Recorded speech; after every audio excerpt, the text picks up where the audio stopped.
Las máquinas simples son artefactos mecánicos que transforman un movimiento en otro diferente, valiéndose de la fuerza recibida para entregar otra de magnitud, dirección o longitud de desplazamiento distintos a los de la acción aplicada.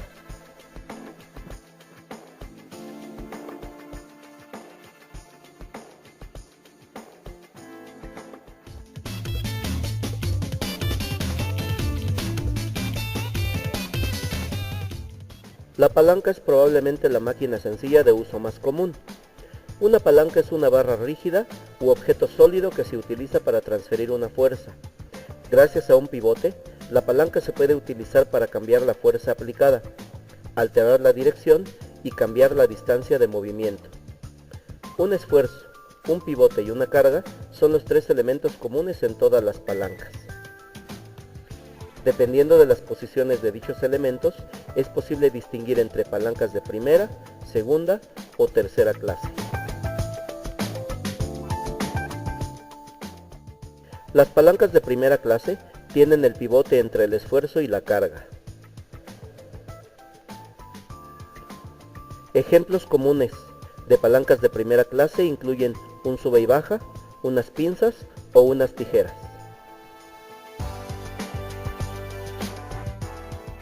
Las palancas de segunda clase tienen el pivote y el esfuerzo en extremos opuestos y la carga entre ellos. Ejemplos comunes de palancas de segunda clase son los cascanueces, las carretillas o los destapadores.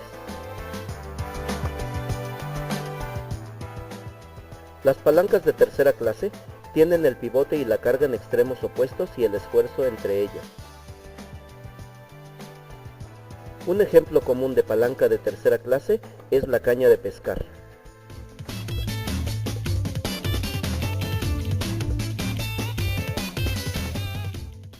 Las ruedas y los ejes suelen ser objetos circulares.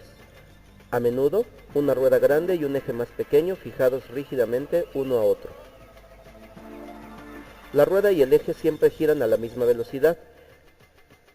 Debido a que la circunferencia de la rueda es más grande, la superficie de la rueda girará a una velocidad mayor y también con una mayor distancia. Colocar una carga en un vehículo con ruedas casi siempre reduce la fricción en comparación con arrastrar la carga sobre el suelo. Ejemplos comunes de ruedas y ejes son los rodillos para amasar, los patines y las carretillas.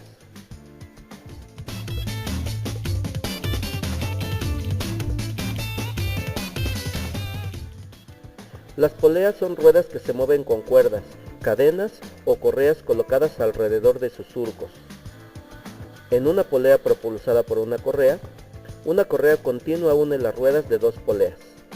La rueda a la que se aplica la fuerza externa, el esfuerzo, se denomina rueda motriz y la otra es la rueda propulsada. Podemos encontrar ejemplos comunes de poleas en persianas, cortinas y astas de banderas.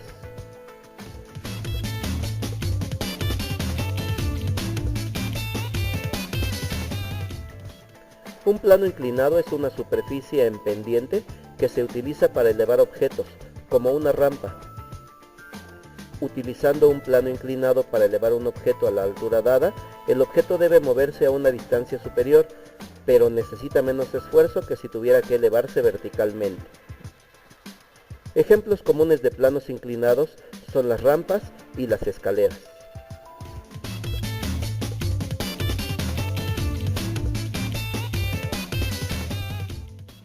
Un tornillo es una modificación del plano inclinado. Las roscas de un tornillo son como un plano inclinado enrollado alrededor de un cilindro. La anchura de las roscas son como el ángulo del plano inclinado. Ejemplos comunes de tornillos son los sacacorchos y los taladros.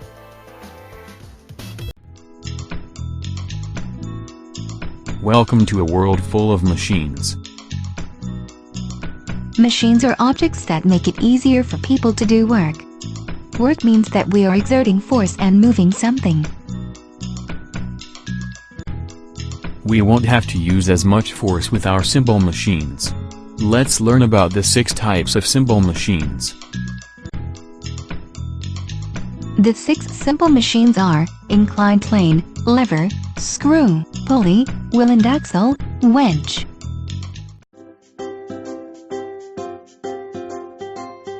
Inclined plane.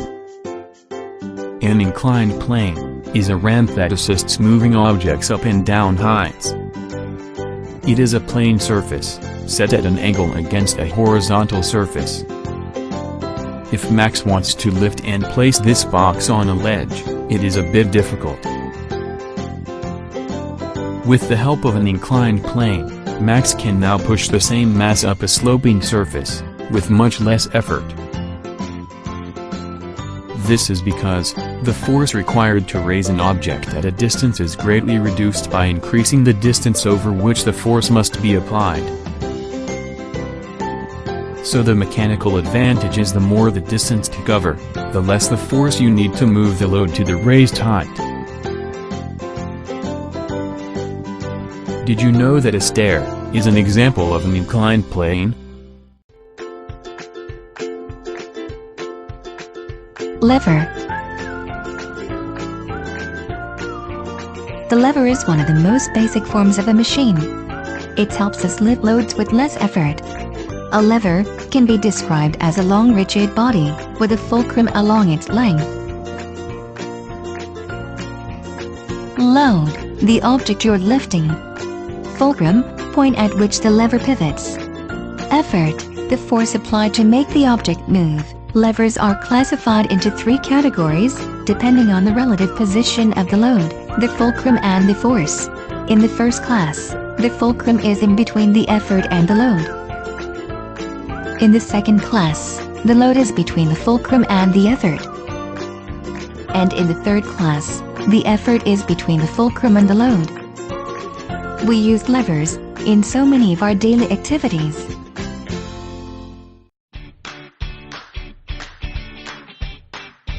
Screw. A screw is one of the most commonly used machines in the world. It is a machine that converts rotational motion into linear motion. A screw has a long and thin metal shaft, with threads spiraling along its length. It also has a turning head, with a groove, where a screwdriver can be used to rotate the screw. The strength of a screw's hole depends on the width of the threads and the distance between them. The closer and wider the threads, the stronger the hold will be. However, more threads require more rotations to attach the screw, and wider threads require more force in the rotations. The mechanical advantage of the screw increases when the angle of the spiral increases. The screw has become an integral part of the mechanical age. It can be used to drill holes, hold things together and lift heavy objects. Did you know that a light bulb is an example of a screw? Pulley. Sometimes, it's not easy to lift heavy objects with only human force. This problem can be fixed with the help of a simple machine like a pulley. A basic pulley comprises of a wheel on a fixed axle, with a groove along the edges to guide a rope.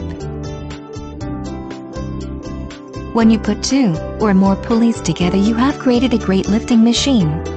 You increase the mechanical advantage, and it becomes very easy to lift the same load. The trade-off is that as you increase the number of pulleys, you require a greater amount of rope to achieve the same result. By decreasing the effort needed to lift the load, you have to apply the force for a longer period of time.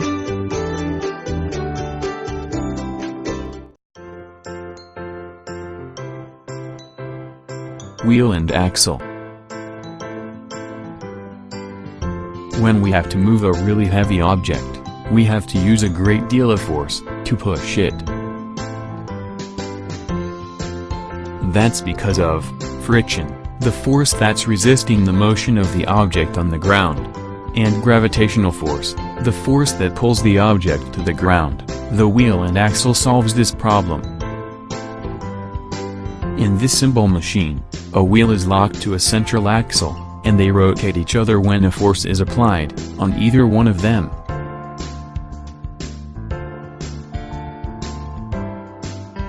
When we place a heavy object on the axle and push it, the rolling of the wheels reduces the friction, making it easier to move.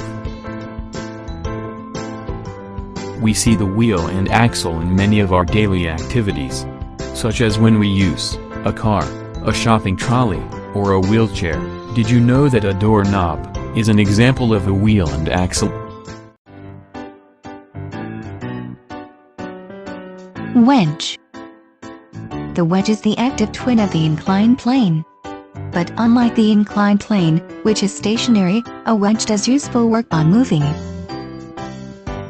A wedge is made up of two inclined planes. These planes meet and form a sharp edge. For a wedge, the effort force is applied to the vertical edge of the wedge. We often see a wedge being used for many things, such as to cut portions of an object, to lift heavy loads, to hold an object in place and avoid it from moving. The work yielded from the wedge is inversely proportional to the inclined angle. That means, if the inclined angle is small, the wedge yields more work and may do the job faster than a wedge with a wider angle.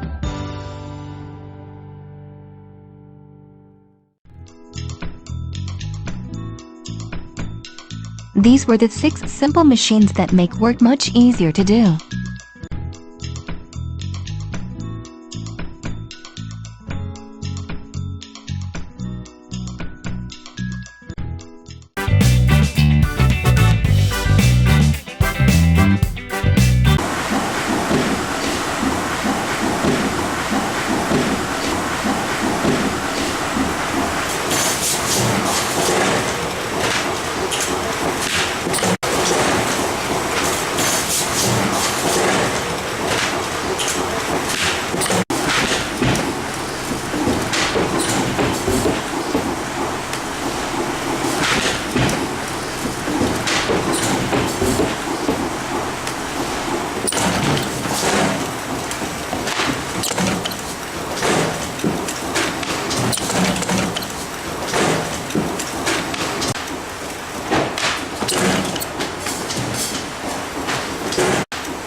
Pakilaw.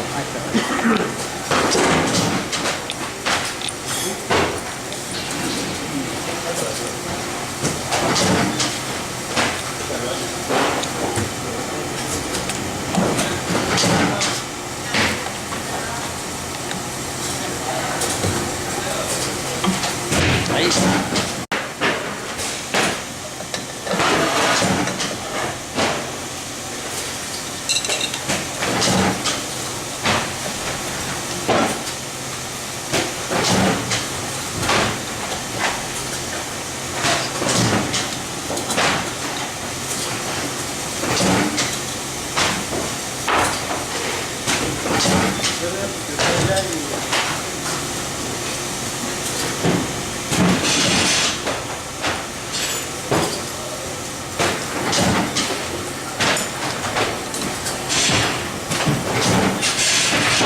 Perno de expansión controlada, en 2 versiones, con camisa corta y camisa larga. Una herramienta poderosa, fabricada en acero al carbón, que alcanza una expansión de 360 grados. Trae tuerca y golilla incluidas. Es ideal para fijaciones de pieza en material sólido y bloques huecos. También tabiques, muros de albañilería y hormigón liviano. Recomendado por su alta resistencia para cargas pesadas, estructuras metálicas, galpones y otros montajes industriales. Las cosas bien hechas se notan. Para fijaciones en material sólido, Importpert te recomienda este perno de expansión controlada.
La soldadura de cobre con acetileno o soldadura fuerte emplea una mayor temperatura que la de estaño, por lo que la técnica es bastante diferente.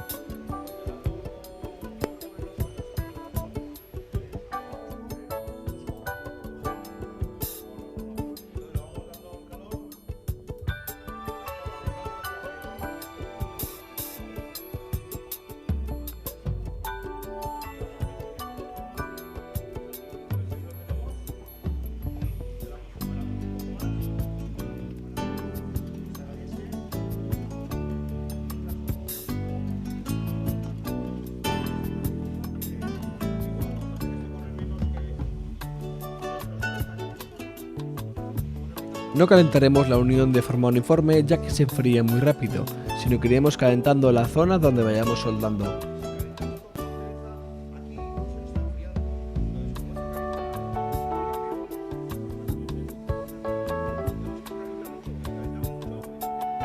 El cobre corre menos que el estaño a la hora de soldar, por lo que puede costar un poco más. Si calentamos demasiado el cobre se irá, por lo que de vez en cuando tendremos que apartar el soplete.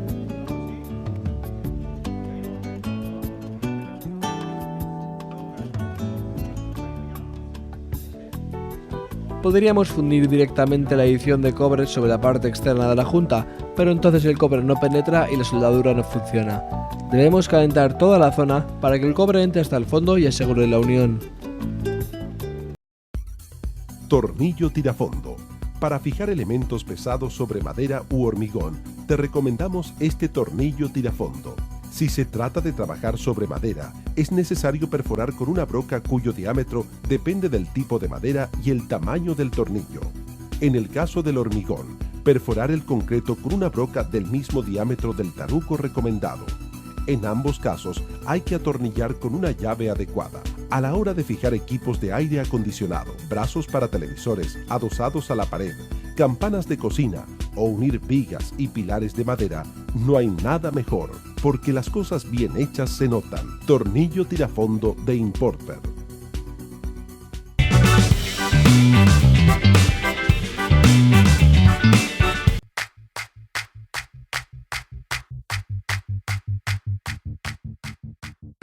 He aquí varios modelos del motor Stirling. Son antiguos, tienen cerca de 200 años. Su inventor, el reverendo Robert Stirling, los creó en 1816. En esa época, estos motores compitieron con el motor de vapor, pero con la aparición del motor de combustión interna, los dos cayeron en el olvido. Hoy, el motor Stirling en su versión más moderna vuelve a estar de actualidad. Los científicos siguen su pista muy de cerca. Lo investigan porque puede ser una interesante alternativa para crear un futuro sostenible. En los últimos años, en todo el mundo y en Europa en particular, hay una creciente preocupación por la eficiencia energética, por la contaminación, por la introducción de las energías renovables. Sin embargo, aprovechar las energías como las del sol, la biomasa, la geotermia, no es fácil. No hay tecnologías que lo permitan hacer eso de una manera sencilla. Y sobre todo si estamos hablando a escalas pequeñas, a escalas de pocos kilovatios, ¿no? Entonces, la tecnología Stirling permite utilizar este tipo de energías a esas escalas. En el centro Stirling en Arechavaleta llevan años trabajando con esa tecnología. Es un centro de I+D del Grupo Mondragón. Aquí investigan la tecnología Stirling para su desarrollo y futura comercialización. Una de las particularidades del motor Stirling es que puede funcionar con diversas fuentes de energía. Existen motores Stirling que utilizan como fuente de calor energías renovables como la energía solar o la biomasa, pero también hay motores Stirling que funcionan con gas o gasóleo, o incluso con radioactividad en aplicaciones espaciales. La tecnología Stirling es una tecnología que para su funcionamiento precisa que se le dé calor o que se le dé energía desde la parte externa del dispositivo. No es como un motor de combustión interna, que es el que más habituados estamos para los automóviles, donde necesitas introducir el carburante a los cilindros. Ejemplo de ello es este motor Stirling, un prototipo que funciona con gas. Aquí la combustión se lleva a cabo en esta cavidad de color amarillo que se encuentra en la parte superior del motor, en el exterior. Es donde se mezcla el aire con el gas natural. Tenemos un foco caliente, que sería este, y un foco frío, que sería este. Entonces, al ser de combustión externa, lo que hacemos es quemar una mezcla de gas y aire en esta zona amarilla de aquí. Con esos humos de combustión calientan estos cabezales ranurados, a través de los cuales se introduce el calor al fluido de trabajo del motor Stirling. Entonces, el fluido de trabajo, estamos hablando de nitrógeno a 28 bares, el cual al calentarlo se expande de tal forma que el pistón se mueve para abajo. Ese nitrógeno se mueve a la zona de compresión, entonces en la zona de compresión, en la zona fría, el fluido comprime, por lo cual el pistón se mueve para arriba. Entonces, al tener 4 pistones, conseguimos con esa serie de expansiones y compresiones hacer mover el pistón arriba y abajo. El movimiento de los pistones activa un alternador que genera 1 kilovatio de electricidad. A su vez, el agua que se utiliza para refrigerar el sistema será el agua caliente que obtengamos del aparato.